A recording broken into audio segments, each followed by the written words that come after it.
Go sit down. All right, here we go. I need everybody to mute your lines or start it. All right. All right, so what you all are seeing is RAIN, Real Estate Information Network. All right. Once you all get your license, this is who we pay our real estate fees to. All right. Now, what RAIN has done, they have everything that we possibly use from Matrix, the one in the middle. This is the program that we use when we are searching for properties. So you have a client that's interested in looking for a house, then we use Matrix. All right. Realist. If you have someone, you have a property and someone is interested in you listing this property, this is where we go to get the information about the property, the tax information, this, that, and the third. Training calendar. I advise every agent, new or seasoned, to check the training calendar because your dues pay for it. So you can get training on how to use Matrix, how to use Instanet, how to do a CMA report, which is a comparable market analysis. So much more from this website. All right, but tonight specifically, I'm going to talk about Instanet solutions and writing the offer. So once you log into RAIN, now Instanet is a new system. We were used to using zip form. Now this year, they implemented this new system called Instanet. All right. So what I'm basically showing you all is the hands-on day-to-day activity. And of course, you got to do your part to get these licenses. All right, so once you log in,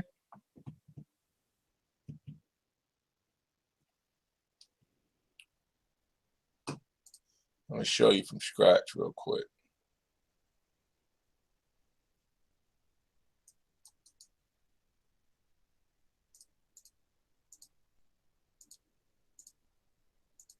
All right, so once you log in, you can go into Matrix.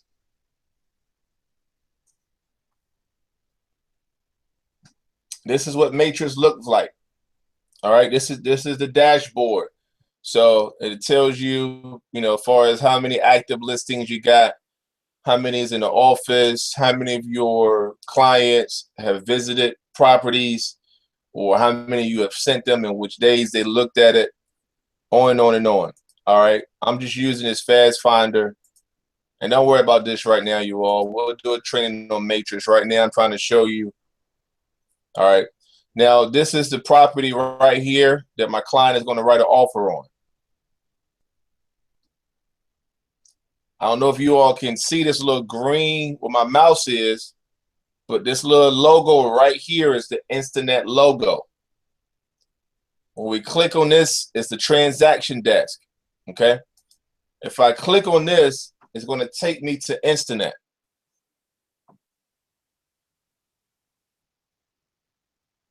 I'm broadcasting this video, so you will have the ability to click on the YouTube link and watch this video as many times as you need.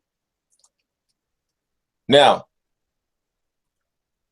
from RAIN, you can click on Instanet from RAIN. When you go to transaction desk, what it does is it pulls up that property and you can get the documents that's attached to that property. So anytime an agent puts a property on the market, there's certain required documents that we have to upload. All right. Now, who do I have up here? Okay, so they're all right. Cool. All right. So if a property, let me see how many of you students, how much you have learned. If a property is built before 1978 or by 1978, what document has to be attached? What you know, Nick, Beverly? So one of you should know this one. And you can respond to the messenger over here. If a property has been If a property has been built by 1978, on or before, this is going to be one of your. This is going to be one of your exam questions. Yeah, it's gonna be required to have a land-based survey submitted to the buyer. There you go. Lead-based paint. Yep. Yep. Lead-based paint. Good job. So because this property was built in 1977, the lead-based paint form must accompany this offer that we're going to submit. All right. So I come in Instanet, and then over to the right it says forms. You can click on forms, and whenever you're writing an offer, there are certain documents that you need. Hopefully you all got out your ink pen and your notebook and you're taking some notes real quick. But whenever you're writing an offer, it means you're representing the buyer. There are certain documents that you need. The first document that you need,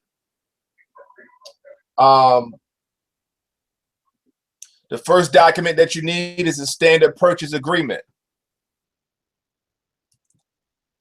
The standard purchase agreement.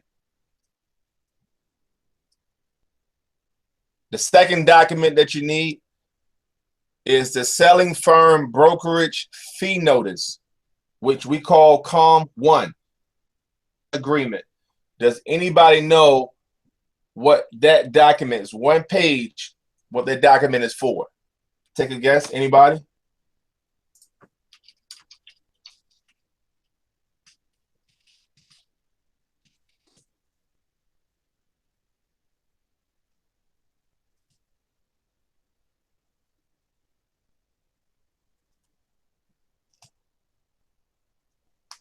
You can that open to the right if you want to answer that question. The COM1 agreement. I'm going to open it up and I'm going to show it to you.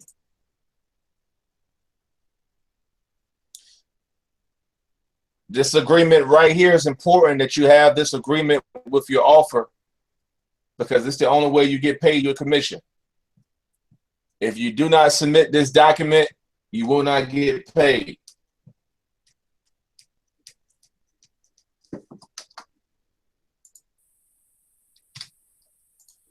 In the listing, in every listing, go back to the listing. In every listing, you will see something right here say SBC. I don't know if you all can see it too good, but SBC, selling broker commission. That number tells you how much you're getting paid for representing the buyer, for bringing the buyer, if that offer gets accepted. So it's 3%. So let's do a little quick math on this right quick. What's 3% of 185,000?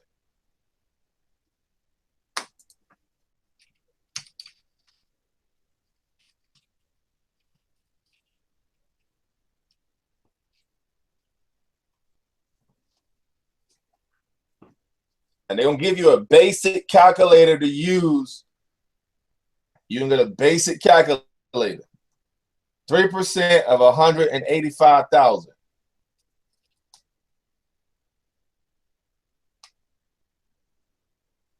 When you got the answer, you can unmute your line and get the answer.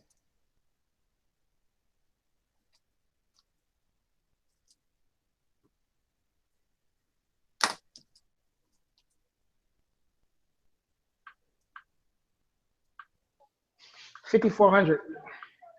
6,400. No, 54. 5,400. All right, now here you go. 185 times. Hold on. You got what answer? I got 5,400. That's wrong. 180 times. 180,000 times 3%. 185,000 times Oh, 3%. 180. I thought you said 180. Yeah, 185. It should be 55-50. All right, 55.50. All right. All right. Now, can you all see the chat that I have on the screen when I'm asking questions? No. You can't see it? I can't.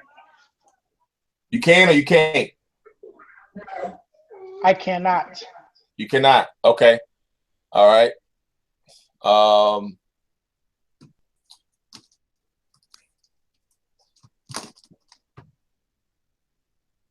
right, I'm gonna give y'all one more math question in regards to this deal.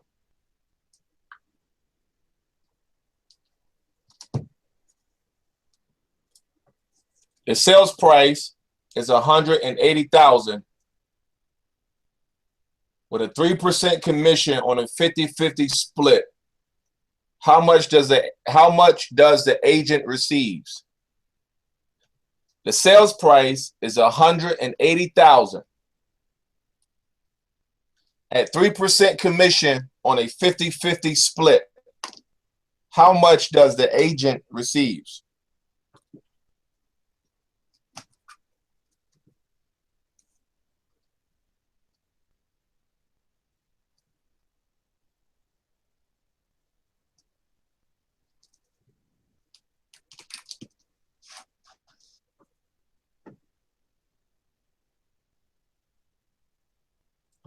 I know BJ on the road driving that big tractor trailer. You still get it in, boy? Yeah, I'm still on here. I'm just listening for the moment, though. Oh, okay. I got you. I got you. That's good stuff, though. Good stuff. All right. So I see Richard gave the answer.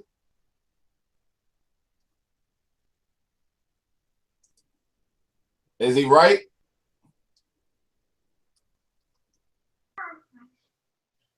$2,700. All right. Now that's correct. 2,700. I was right. Okay. 180,000 times 3% on a 50-50 split. So you take 180 times 3%.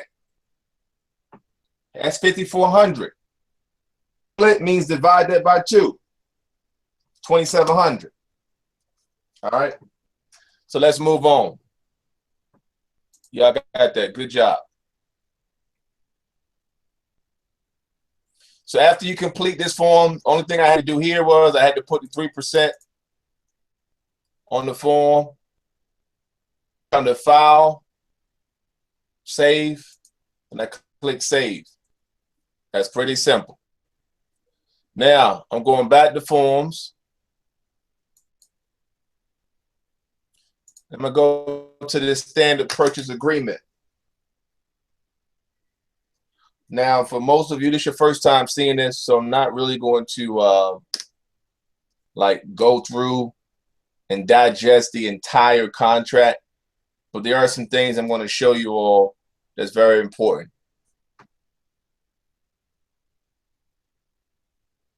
All right, so of course, make sure you have your client name spelled correctly. If need be, go ahead and ask them for a copy of their ID. Don't assume that you know how to spell their name. That's important, okay? Now, under number 2, paragraph 2, deposit. It's called the EMD section. Does anyone know what EMD stands for? Earnest money deposit. Earnest money deposit. Now, is a earnest money deposit a requirement to purchase a home? The dollar amount is not a requirement, but I think to bind the contract, I think it's $10 or more. All right. Actually, okay. All right. Because the contract itself is what makes it a bilateral agreement. I know in your studies you talk about unilateral and bilateral. All right. When both parties sign this agreement, it makes it a bilateral. It makes it a binding contract. All right. An earnest money deposit is not a requirement. You don't have to put down a earnest money deposit, but it's recommended. I have closed deals where the buyer didn't put down an earnest money deposit. If you're representing the client that's putting the offer in on a bank-owned property, it's REO. Does anyone know what REO stands for? Anybody other than Nicholas? REO. It's a foreclosed property, but what does the abbreviation stand for? Come on, Beverly, you can ask Google right quick. Real estate owned. I said anybody besides Nicholas. Yeah, real estate owned. My bad. My bad. Real estate owned. Real estate owned. My bad. Yeah. So REO, real estate owned. It's bank owned. So if you see a foreclosure, you know, REO property is a bank owned property. It's a VA property. It's a HUD home. You know, those are your REOs. Okay. So earnest money deposit section, what you're going to do is you're going to put down the amount. And what I recommend is for whenever the buyer is submitting an offer to use a personal check. Now, they can write a money order when they can use a cashier check. You cannot do cash. All right. There's a couple of reasons why I recommend a personal check. Down in your notes. If the client is submitting an offer and they are using a personal check, two things can happen. One is easily you can void that check if the offer don't get accepted. If the offer does not get accepted, you can void that check. I've had cases where my clients have used a money order, for instance, from MoneyGram. We submitted the offer didn't get accepted, and then they had to go through this long process, 30 to 60 days, just to get their $500 back. That's not good, especially if they're ready to write an offer on another property, $500 earnest money deposit. All right, so I always recommend a personal check. A personal check. If they're going to do the money order or the cashier check, just do not property address on the EMD. All right. So Kaplan Law Group, that is our preferred escrow agent. That's our preferred closing agent. That's who we use for our buyer settlement firm. Now, you're going to come down here to purchase price. You're going to put, you do not put the price that the house is listed for. So in this case, this property is listed for $185. It's listed for $185, and my client is going to offer $180. Put the list price in this box. You put the offer price. All right, time for some more math. This first box says down payment by cashiers or certified check or wire transfer to the settlement agent due at settlement.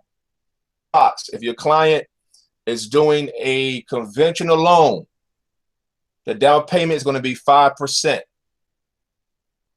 If they're doing an FHA loan, it's going to be 3.5%.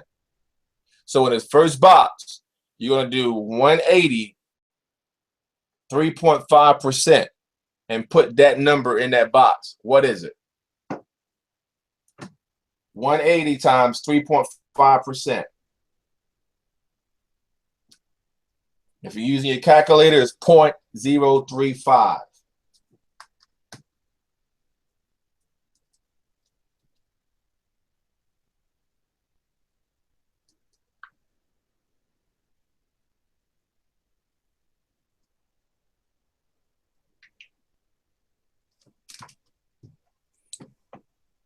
Rich, you own it, 6,300. That's correct, 6,300.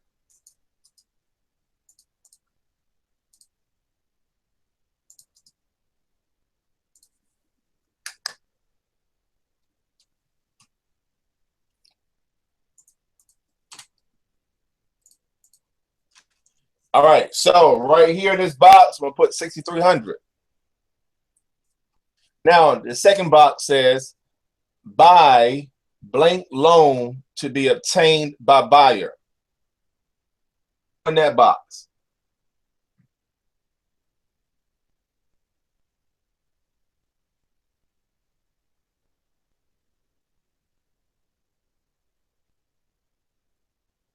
Can you repeat the question?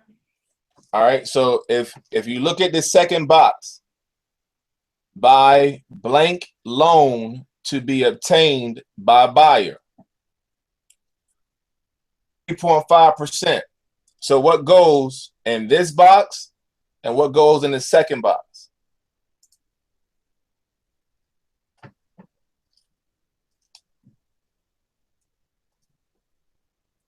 FHA. All right, FHA goes here. This is an FHA loan, correct. So what goes right here?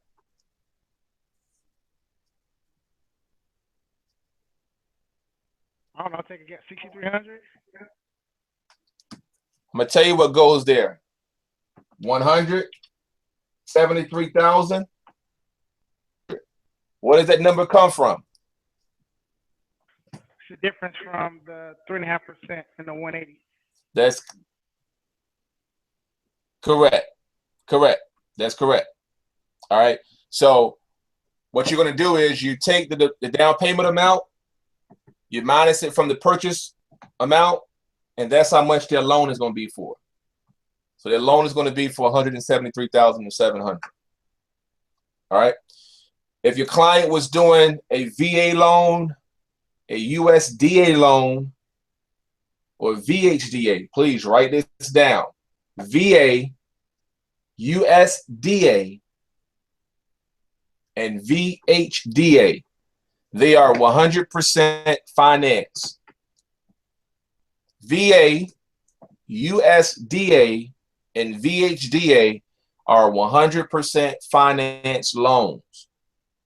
This was a VA, VHDA, or USDA, you won't have anything here. And right here,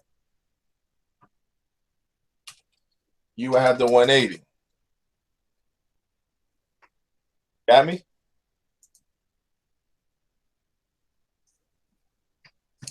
%50 of the income. What you mean by that, Rich?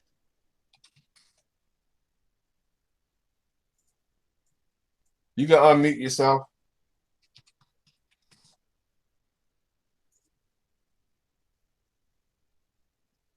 All right.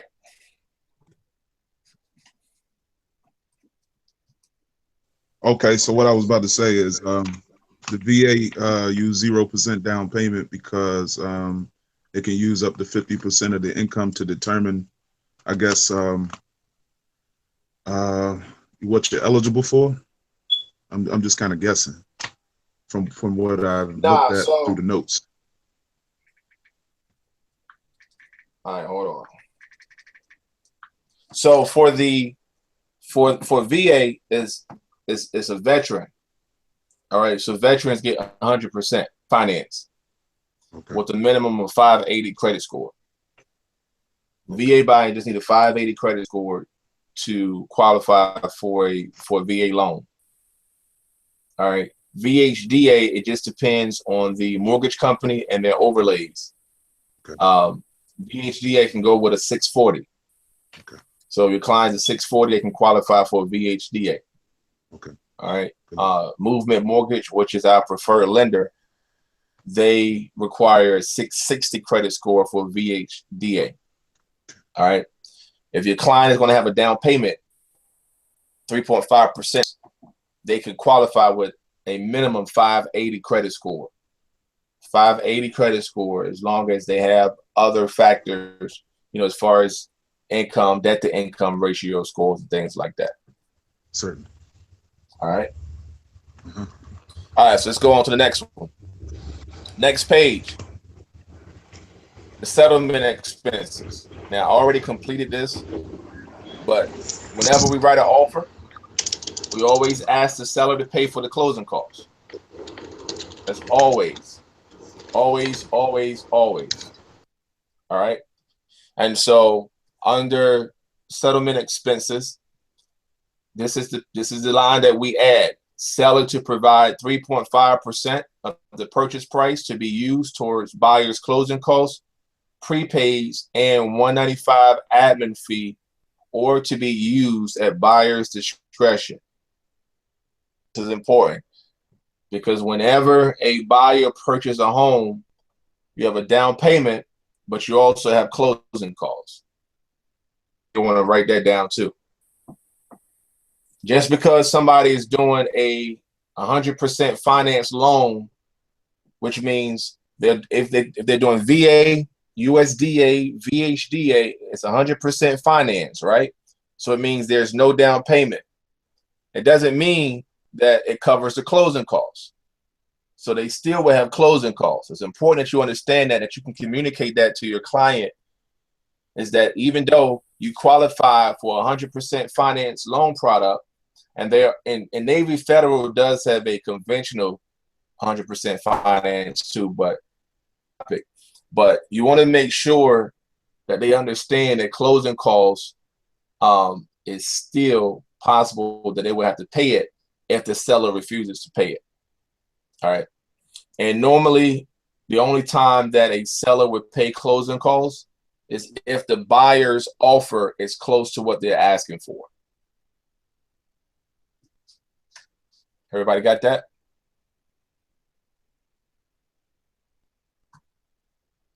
All right, so now we scroll down here.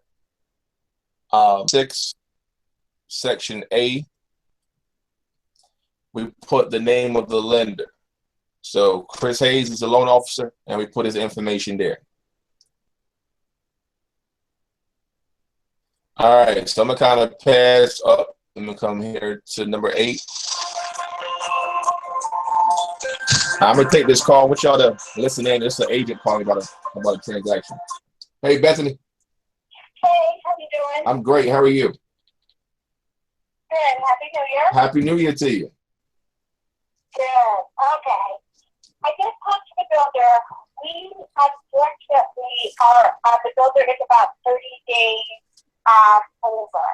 Oh. The 30 days that, yeah. Oh, wow. Yeah, that's Okay. Yeah, so people need this holiday. Okay. And,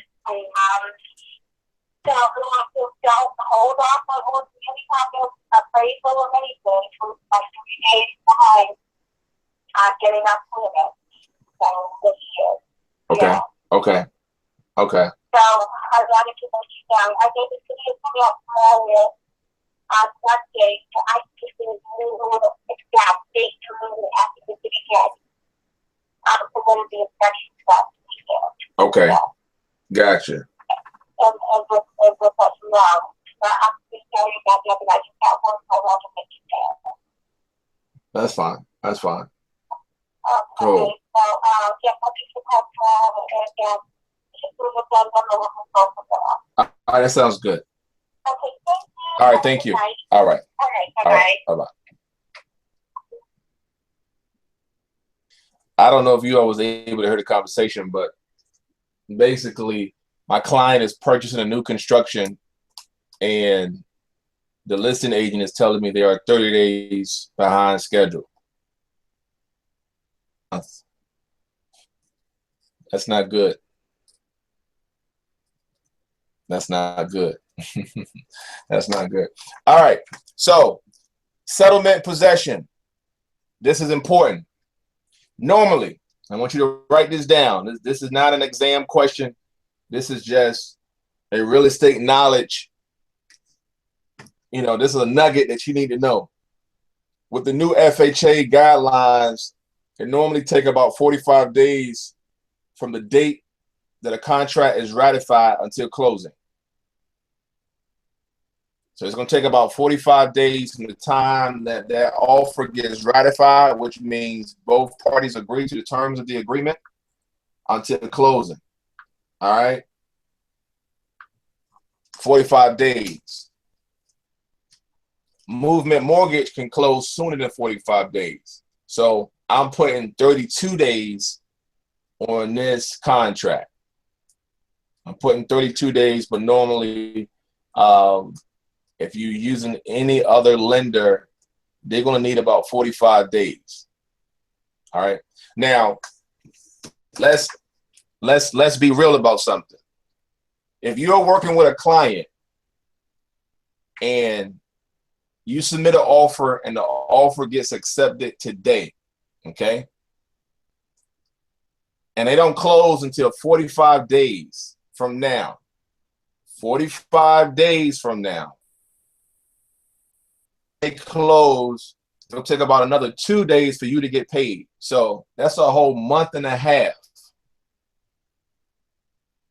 Do you think you can afford to just depend on one closing at a time?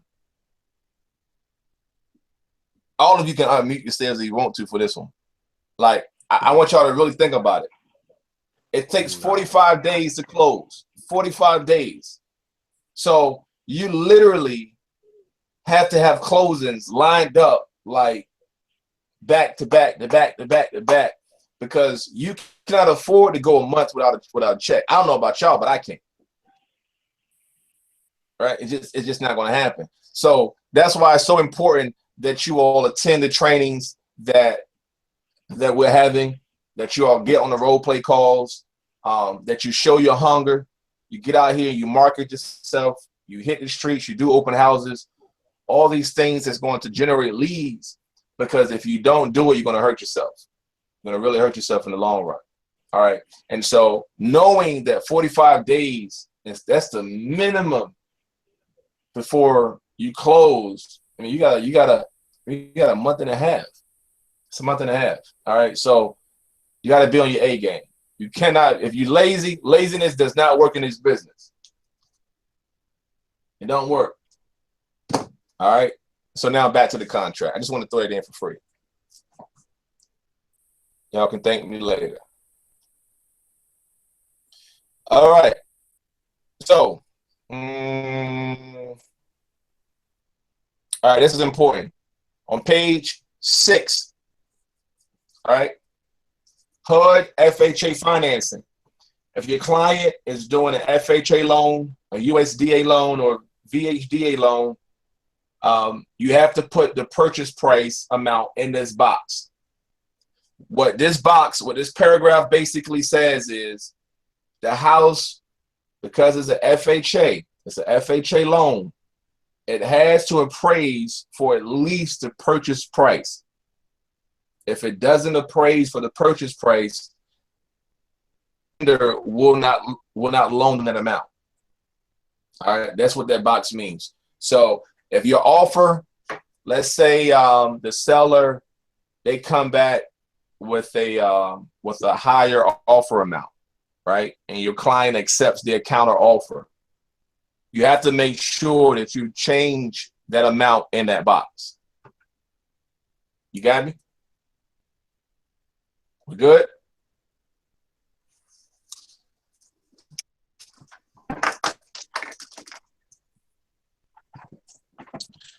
All right, so I pretty much already did this contract, you all. You all can unmute yourselves now. I mean, it's some other pages, but you know, real talk, I'm going to have to like sit down in front of you all, you know, have you all have a copy of it so you can really look at it and see exactly what it is that we're working on. But any questions so far? How things going as far as y'all studying going? Because I think Beverly, you and Nicholas and Tanya, I think y'all three are the only ones that's so far signed up in the class, right? And Nick, you actually finished the class. Beverly, you finished the class too, right? I can't hear you. I've taken that test 3 times already. I have since January 18th to pass. Oh, I said I finished. I just got to go back and take the PSI again. Okay. Yeah. And Nick, you in the same boat? Yeah. All right. And Tanya, what you got? Your proctor exam? Okay. When are you taking it? All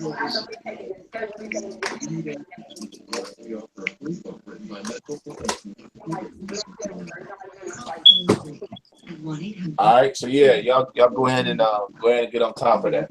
All right, Yeah. now before and so then Richard, you and BJ just got to sign up for the class.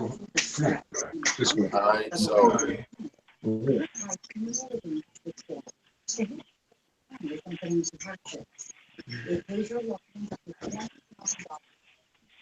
gotcha. Okay, well, I sent you the notes, so do what you gotta do what you gotta do in regards to that. All right, now since I got y'all on the line, I want to talk real quick about the schedule. All right. About the schedule I sent on the group me. I resend it. There's a little ways up in the thread, but I know that all of you up here have a job, and so there's some things that you're not going to be able to attend. But I'm gonna tell you, like straight up, I wasn't always full time. Like I didn't start full time in real estate. All right, this wasn't it wasn't like I just started full time. Like I was working. I was a Pepsi guy, right? And for me, I had to wake up.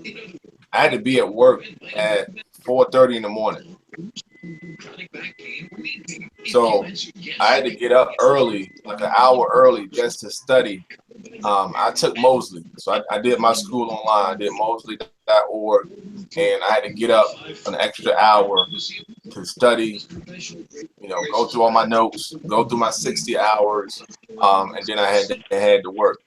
As far as the flexibility goes in your job, I know BJ, I know you do a lot of driving, so I'm sure you can listen to a lot of audio while you're at work. Yeah.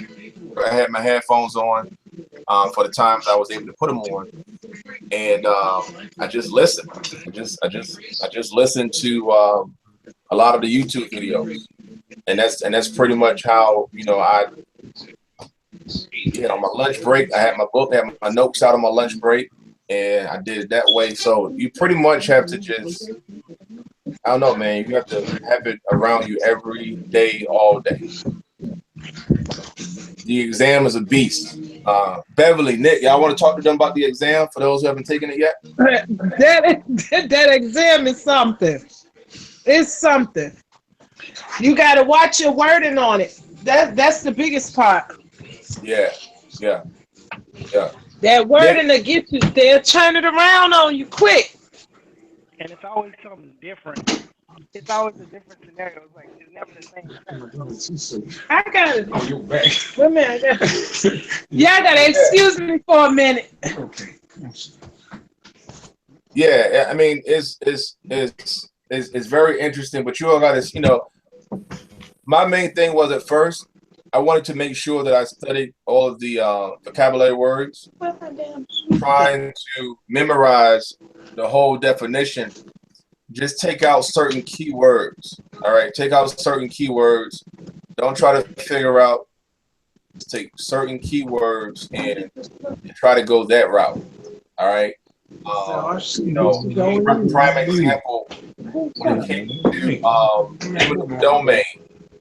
Right, I'm just using this as an example, but when it came to eminent domain, then what I for that was I would say for private use, right?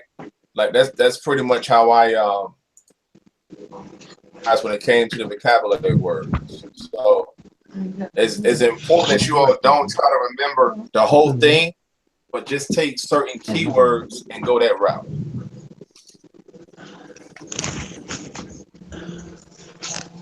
All right. Any questions that you all have?